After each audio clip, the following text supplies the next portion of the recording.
Matius 24 ayat 4-14. Jawab Yesus kepada mereka, "Waspadalah supaya jangan ada orang yang menyesatkan kamu. Sebab banyak orang akan datang dengan memakai namaku dan berkata, 'Akulah Mesias,' dan mereka akan menyesatkan banyak orang. Tindamu akan mendengar deru perang atau kabar-kabar tentang perang. Namun berawas-awaslah jangan kamu gelisah, sebab semuanya itu harus terjadi, tetapi itu belum kesudahannya.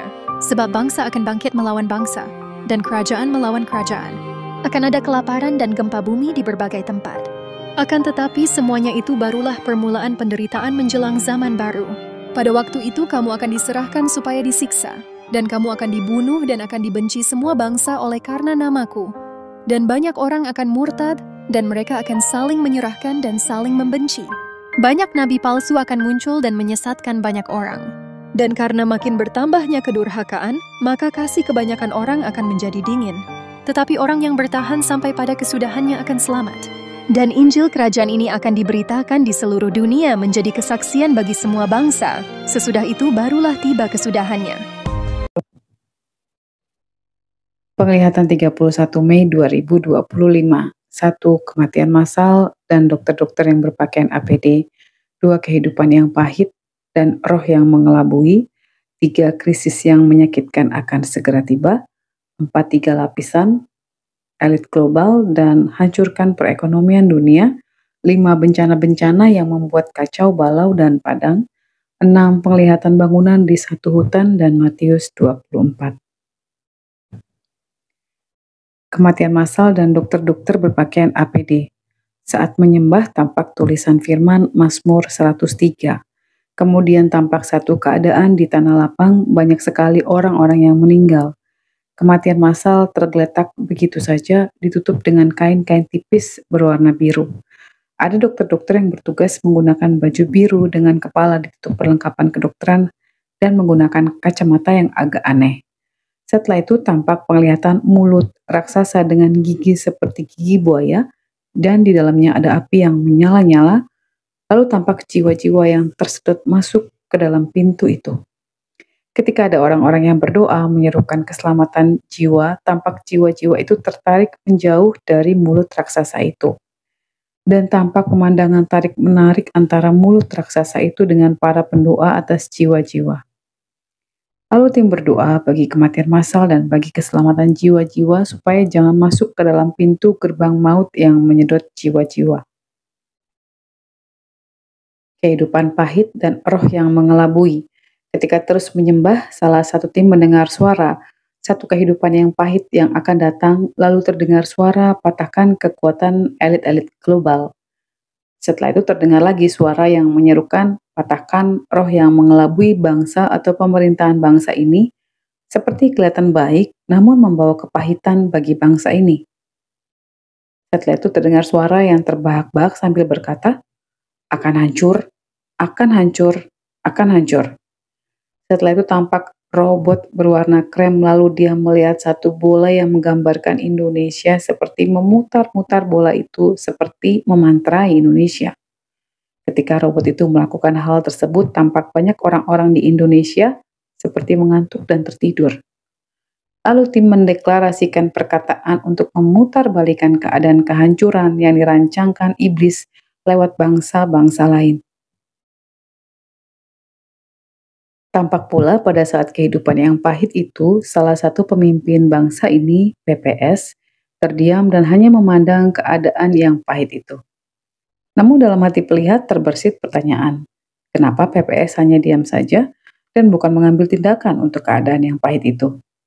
Namun di sisi lain, salah satu pemimpin lainnya, WPGR, dia meneriakan, jangan, jangan. Krisis yang menyakitkan akan segera tiba. Tampak penglihatan satu lingkaran, tapi itu terdiri dari bangsa-bangsa termasuk di dalamnya Indonesia. Di tengah-tengahnya ada tulisan, krisis yang menyakitkan akan segera tiba. Setelah itu tampak tulisan berwarna merah darah, Jerman. Ketika terus berdoa, Tuhan memberikan janji firman di hadapan tim doa, Wahyu 21. Langit yang baru dan bumi yang baru. Lalu kamu melihat langit yang baru dan bumi yang baru. Sebab langit yang pertama dan bumi yang pertama telah berlalu, dan laut pun tidak ada lagi. Dan aku melihat kota yang kudus, Yerusalem baru, turun dari sorga, dari Allah, yang berhias bagaikan pengantin perempuan yang berdandan untuk suaminya. Lalu aku mendengar suara yang nyaring dari tahta itu berkata, "Lihatlah, kemah Allah ada di tengah-tengah manusia, dan ia akan diam bersama-sama dengan mereka. Mereka akan menjadi umatnya, dan ia akan menjadi Allah mereka. Dan ia akan menghapus segala air mata dari mata mereka, dan maut tidak akan ada lagi. Tidak akan ada lagi perkabungan, atau ratap tangis, atau duka cita. Sebab segala sesuatu yang lama itu telah berlalu." Ia yang duduk di atas tahta itu berkata, "Lihatlah, aku menjadikan segala sesuatu baru." Dan firman-Nya, "Tuliskanlah, karena segala perkataan ini adalah tepat dan benar." Firman-Nya lagi kepadaku, "Semuanya telah terjadi, aku adalah Alfa dan Omega, yang awal dan yang akhir. Orang yang haus akan kuberi minum dengan cuma-cuma dari mata air kehidupan. Barang siapa menang, ia akan memperoleh semuanya ini, dan aku akan menjadi Allahnya, dan ia akan menjadi anakku.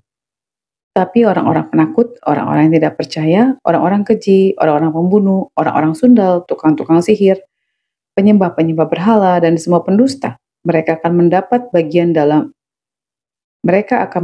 bagian mereka di dalam lautan yang menyala-nyala oleh api dan belerang. Inilah kematian yang kedua, Yerusalem baru. Maka datanglah seorang dari ketujuh malaikat yang memegang ketujuh cawan yang penuh dengan ketujuh malapetaka terakhir itu. Lalu ia berkata kepadaku, katanya, "Marilah ke sini, aku akan menunjukkan kepadamu pengantin perempuan mempelai anak domba." Lalu di dalam roh ia membawa aku ke atas sebuah gunung yang besar lagi tinggi, dan ia menunjukkan kepadaku kota yang kudus itu, Yerusalem, turun dari surga, dari Allah. Kota itu penuh dengan kemuliaan Allah, dan cahayanya sama seperti permata yang paling indah bagaikan permata yaspis, jernih seperti kristal. Dan temboknya besar, lagi tinggi, dan pintu gerbangnya 12 buah. Dan di atas pintu-pintu gerbang itu ada 12 malaikat, dan di atasnya tertulis nama ke-12 suku Israel. Di sebelah timur terdapat pintu gerbang, dan di sebelah utara 3 pintu gerbang, dan di sebelah selatan 3 pintu gerbang, dan di sebelah barat 3 pintu gerbang. Dan tembok kota itu mempunyai 12 batu dasar, dan di atasnya tertulis ke-12 nama ke-12 rasul anak domba itu. Dan ia yang berkata-kata dengan aku mempunyai suatu tongkat pengukur dari emas untuk mengukur kota itu, serta pintu-pintu gerbangnya dan temboknya. Kota itu bentuknya 4 persegi, panjangnya sama dengan lebarnya, dan ia mengukur kota itu dengan tongkat itu 12.000 stadia. Panjangnya dan lebarnya dan tingginya sama. Lalu ia mengukur temboknya 144 hasta, menurut ukuran manusia yang adalah juga ukuran malaikat. Tembok itu terbuat dari permata yaspis, dan kota itu sendiri dari emas tulen bagaikan kaca murni, dan dasar-dasar tembok itu dihiasi dengan segala jenis permata, dan seterusnya. Dan kota itu tidak memerlukan matahari dan bulan untuk menyinarinya, sebab kemuliaan Allah meneranginya, dan anak domba itu adalah lampunya. Dan bangsa-bangsa akan berjalan di dalam cahayanya, dan raja-raja di bumi membawa kekayaan mereka kepadanya. Dan pintu-pintu gerbangnya tidak akan ditutup pada siang hari, sebab pada malam tidak akan ada lagi di sana. Sebab malam tidak akan ada lagi di sana. Dan kekayaan dan hormat bangsa-bangsa akan dibawa kepadanya. Tetapi tidak akan masuk ke dalamnya sesuatu yang najis atau orang yang melakukan kekejian atau dusta. Tetapi hanya mereka yang namanya tertulis di dalam kitab kehidupan anak domba itu. 3 lapisan elit global dan hancurkan perekonomian dunia. Salah satu tim melihat penglihatan 3 lapis lingkaran bertingkat terdiri dari manusia. Lapisan terluar lebih rendah, dan lapisan pertama lebih tinggi dari lapisan kedua. Lingkaran lapis terdalam terdiri dari 9 orang. Lingkaran lapis kedua terdiri dari 18 orang dan lapis ketiga yang terluar ada 36 orang. Ketika bertanya kepada Tuhan apa ini, Pelihat mendengar suara elit global. Tampak salah satu orang di lapisan luar yang dikenal oleh pelihat yaitu Bill GAT bintang S. Mereka yang di lapis pertama ada wanita yang memakai gaun dan laki-laki berpakaian jas, tapi mereka tampak seperti bayangan dan wajahnya tidak kelihatan. Dan di atas mereka, semua ada manusia bertanduk. Lucifer sedang tertawa terbahak-bahak dan ada suara yang menyebutnya Bapa.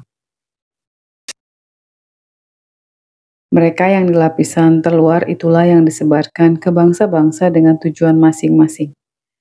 Lalu ada suara yang mengarahkan mereka, jalannya adalah menghancurkan perekonomian dunia. Kemudian tim berdoa memerangi kekuatan elit global yang ingin menghancurkan dan menguasai bangsa-bangsa. Setelah itu ada firman Tuhan yang ditaruhkan di hati, Lukas 21 ayat 36.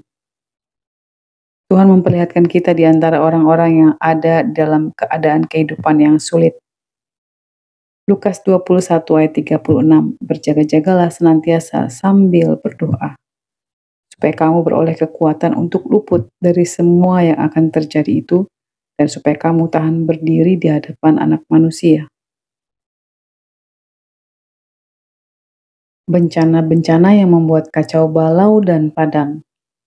Tampak penglihatan bencana-bencana alam yang membuat kacau balau sepertinya di Indonesia. Keadaannya seperti bekas gempa, bekas air lautan yang naik. Saat berdoa bagi hal ini terdengar suara padang. Kemudian tampak penglihatan orang-orang yang terheran-heran seperti tidak menyangka akan ada kejadian seperti yang dilihat oleh orang-orang dalam penglihatan itu. Mereka bengong dan melongo. Lalu tim berdoa bagi keselamatan bagi jiwa-jiwa. Ketika terus berdoa, terdengar suara Yeremia 5. Kemudian, hukuman Tuhan tidak dapat dielakkan. Lintasilah jalan-jalan Yerusalem. Lihatlah baik-baik dan camkanlah. Periksalah di tanah-tanah lapangnya apakah kamu dapat menemui seseorang, apakah ada yang melakukan keadilan dan yang mencari kebenaran. Maka aku mau mengampuni kota itu. Sekalipun mereka berkata, demi Tuhan yang hidup, namun mereka bersumpah palsu. Ya, Tuhan, tidakkah matamu terarah kepada kebenaran? Engkau memukul mereka, tetapi mereka tidak kesakitan. Engkau meremukkan mereka, tapi mereka tidak mau menerima hajaran. Mereka mengeraskan kepalanya lebih daripada batu dan mereka tidak mau bertobat. Lalu aku berpikir itu hanya orang-orang kecil. Mereka adalah orang-orang bodoh, sebab mereka tidak mengetahui jalan Tuhan, hukum Allah mereka. Baiklah aku pergi kepada orang-orang besar dan berbicara kepada mereka, sebab mereka yang mengetahui jalan Tuhan, hukum Allah mereka. Tetapi mereka pun semuanya telah mematahkan kuk, telah memutuskan tali-tali pengikat. Sebab itu singa dari hutan akan memukul mati mereka dan serigala dari padang yang gersang akan merusakkan mereka. Macan tutul akan mengintai di pinggir-pinggir kota, di pinggir kota-kota mereka. Setiap orang yang keluar akan diterkam, sebab pelanggaran mereka amat banyak dan kesesatannya besar sekali. Bagaimana kalau begitu, dapatkah aku mengampuni engkau? Anak-anakmu telah meninggalkan aku dan bersumpah demi yang bukan Allah. Setelah aku mengenyangkan mereka, mereka berzinah dan bertemu ke rumah persundalan. Mereka adalah kuda-kuda jantan yang gemuk dan gasang, masing-masing meringkik menginginkan istri sesamanya. Masakan aku tidak menghukum mereka karena semuanya ini? Demikianlah firman Tuhan. Masakan aku tidak membalas dendamku kepada bangsa yang seperti ini? Naiklah ke kebun anggurnya yang bertangga-tangga, rusakkanlah, tetapi jangan membuatnya habis lenyap. Buanglah carang-carang pokok anggurnya, sebab semuanya itu kepunyaan Tuhan. Sebab kaum Israel dan kaum Yehuda telah sungguh-sungguh berlaku tidak setia terhadap aku. Demikianlah firman Tuhan. Mereka memungkiri Tuhan dan berkata, Dia tidak berbuat apa-apa. Malapetaka tidak akan menimpa kita. Perang dan kelaparan tidak akan kita alami. Para nabi akan menjadi angin, firman Tuhan tidak ada pada mereka. Sebab itu beginilah firman Tuhan Allah semesta alam, oleh karena mereka berkata seperti itu, maka beginilah akan terjadi kepada mereka. Sesungguhnya aku akan membuat perkataan-perkataanku menjadi api di dalam mulutmu dan bangsa ini menjadi kayu bakar, maka api akan memakan habis mereka. Sesungguhnya aku akan mendatangkan suatu bangsa dari jauh menyerang kamu, hai kaum Israel. Demikianlah firman Tuhan. Suatu bangsa yang kokoh kuat, suatu bangsa dari dahulu kala, suatu bangsa yang tidak engkau kenal bahasanya, dan yang tidak engkau mengerti apa yang dikatakannya. Tabung panahnya seperti kubur yang ternganga, mereka semuanya adalah pahlawan-pahlawan. Mereka akan memakan habis hasil tuaianmu dan makananmu, akan memakan habis anak-anakmu lelaki dan perempuan, akan memakan habis kambing dombamu dan lembu sapimu, akan memakan habis pohon anggurmu dan pohon aramu, akan menghancurkan dengan pedang kota-kotamu yang berkubu yang kau andalkan. Tetapi pada waktu itu pun juga demikianlah firman Tuhan, aku tidak akan membuat kamu habis lenyap. Dan apabila kamu nanti bertanya-tanya, untuk apakah Tuhan Allah kita melakukan segala hal ini atas kita, maka engkau akan menjawab mereka, seperti kamu meninggalkan aku dan memperhambakan diri kepada Allah asing di negerimu, demikianlah kamu akan memperhambakan diri kepada orang-orang asing di suatu negeri yang bukan negerimu. Beritahukanlah ini di antara kaum keturunan Yakub, kabarkanlah itu di Yehuda dengan mengatakan, dengarkanlah ini hai bangsa yang tolol dan tidak mempunyai pikiran, yang mempunyai mata tetapi tidak melihat, yang mempunyai telinga tetapi tidak mendengar. Masakan kamu tidak takut kepadaku, demikianlah firman Tuhan. Kamu tidak gemetar terhadap aku. Bukankah aku yang membuat pantai pasir sebagai perbatasan bagi laut, sebagai perhinggaan tetap yang tidak dapat dilampauinya? Biarpun ia bergelora, ia tidak sanggup. Biarpun gelombang-gelombangnya ribut, mereka tidak dapat melampauinya. Tapi bangsa ini mempunyai hati yang selalu melawan dan memberontak. Mereka semua menyimpang dan menghilang. Mereka tidak berkata dalam hatinya, baiklah kita takut akan Tuhan Allah kita yang memberi hujan pada waktunya, hujan pada awal musim, maupun hujan pada akhir musim, dan yang menjamin bagi kita minggu-minggu yang tetap untuk panen, dan seterusnya. Penglihatan bangunan di satu hutan, Matius 24. Sesudah itu tampak penglihatan di satu tempat, di satu hutan, terdapat bangunan yang terbuat dari kayu semua. Di sisi kiri ada 10 kamar, dan di sisi kanan ada 10 kamar, seperti tempat yang sudah disiapkan bagi kita. Di dalam roh, tim doa berlari ke hutan, lalu tiba-tiba muncul bangunan itu. Pelihat menyatakan kurang memahami apakah ada sebuah peristiwa yang membuat kita harus ke sana. Ketika bertanya kepada Tuhan, ada apa dengan tempat ini Tuhan? Pelihat mendengar suara Matius 24. Jadi apabila kamu melihat pembinasa keji berdiri di tempat kudus menurut firman yang disampaikan oleh Nabi Daniel, para pembaca hendaklah memperhatikannya. Maka orang-orang yang di Yudea haruslah melarikan diri ke pegunungan. Orang yang sedang di peranginan di atas rumah, janganlah ia turun untuk mengambil barang-barang dari rumahnya. Dan orang-orang yang sedang di ladang, janganlah ia kembali untuk mengambil pakaiannya. Celakalah ibu-ibu yang sedang hamil atau yang menyusukan bayi pada masa itu. Berdoalah supaya waktu kamu melarikan diri itu jangan jatuh pada musim dingin dan jangan pada hari Sabat. Sebab pada masa itu akan terjadi siksaan yang dahsyat seperti yang belum pernah terjadi sejak awal dunia sampai sekarang dan yang tidak akan terjadi lagi. Dan sekiranya waktunya tidak dipersingkat, maka dari segala yang hidup tidak akan ada yang selamat. Akan tetapi oleh karena orang-orang pilihan waktu itu akan dipersingkat. Pada waktu itu jika orang berkata kepada kamu, lihat, Mesias ada di sini atau Mesias ada di sana, jangan kamu percaya.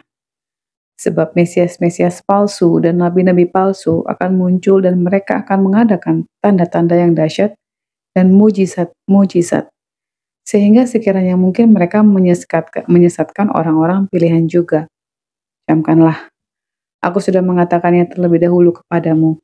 Jadi, apabila orang berkata kepadamu, lihat, ia ada di padang gurun, janganlah kamu pergi ke situ. Atau, lihat, ia ada di dalam bilik, janganlah kamu percaya.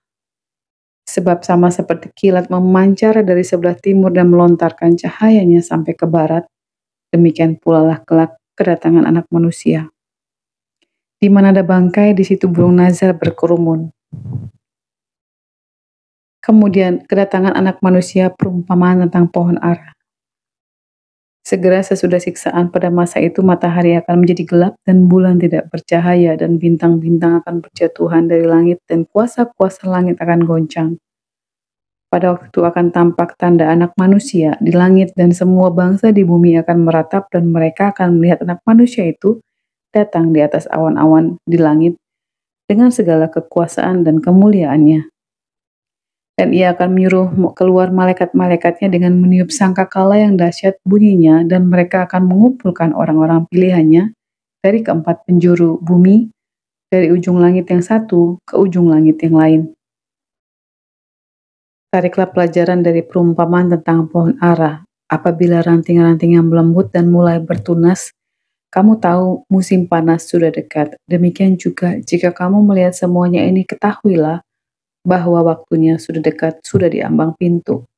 Aku berkata kepadamu, sesungguhnya angkatan ini tidak akan berlalu sebelum semuanya ini terjadi. Langit dan bumi akan berlalu, tetapi perkataanku tidak akan berlalu. Tetapi tentang hari dan saat itu tidak seorang pun yang tahu, malaikat-malaikat di sorga tidak, dan anak pun tidak, hanya Bapa sendiri. Sebab sebagaimana halnya pada zaman Nuh, demikian pula halnya kelak pada kedatangan Anak Manusia. Sebab sebagaimana mereka pada zaman sebelum air bah itu makan dan minum, kawin dan mengawinkan, sampai kepada hari Nuh masuk ke dalam bahtera, dan mereka tidak tahu akan sesuatu sebelum air bah itu datang dan melenyapkan mereka semua. Demikian pula lah halnya kelak pada kedatangan Anak Manusia. Pada waktu itu, kalau ada 2 orang di ladang, dan seorang akan dibawa dan yang lain akan ditinggalkan. Kalau ada 2 orang perempuan yang sedang memutar batu kilangan, yang seorang akan dibawa dan yang lain akan ditinggalkan. Karena itu berjaga-jagalah, sebab kamu tidak tahu pada hari mana Tuhanmu datang. Tetapi ketahuilah ini, jika tuan rumah tahu pada waktu mana pada malam hari pencuri akan datang, sudahlah pasti ia berjaga-jaga dan tidak akan membiarkan rumahnya dibongkar. Sebab itu hendaklah kamu juga siap sedia, karena Anak Manusia datang pada saat yang tidak kamu duga. Terima kasih telah mendengar dan menyaksikan End Times Army Channel. Tuhan Yesus memberkati kita semua.